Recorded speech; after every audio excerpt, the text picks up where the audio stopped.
அவருடைய social media பேஜை போய் பாருங்க.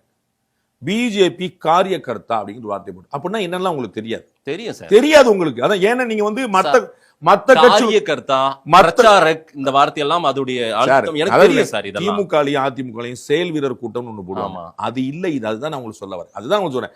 எல்லா கட்சியுடைய தொண்டரும் பிஜேபி தொண்டரும் ஒண்ணு இல்ல, நீங்க அதை தெரிஞ்சுக்கணும். அதான் இதை நான் சொன்னா நீங்க சண்டைக்கு வருவீங்க. அண்ணன் திருமாவளவன் சொல்லியிருக்காரு, டாக்டர் கிருஷ்ணசாமி சொல்லியிருக்காரு, பல பெருமக்கள் சொல்லியிருக்காங்க. அவங்க எல்லாம் எப்படி தியாகம் பண்ணி இருக்காங்க.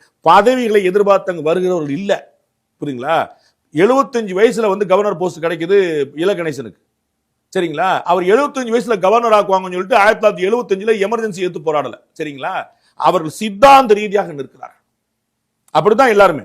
தமிழிசை அவர்களுக்கு வந்து 2 கவர்னர் கொடுப்பாங்க, 2 டேர்ம் சிஎம் பார்ட்டி லீடர்ஷிப் கொடுவாங்க, அவங்க நினைக்கல, கொடுத்தாங்க, பயன்படுத்துறாங்க. இன்னைக்கு கொடுக்கல, அப்ப கட்சிக்கு புறக்கணிச்சிருச்சா? அப்படித்தான் நீங்க பேசுனீங்க. மாநில தலைவர் ஒருவாரா வரல, பிஜேபி எல்லாருக்கும் வாய்ப்பு கொடுக்கும். அப்புறம் எப்படி அடுத்தவங்க தலைவர் ஆகுது?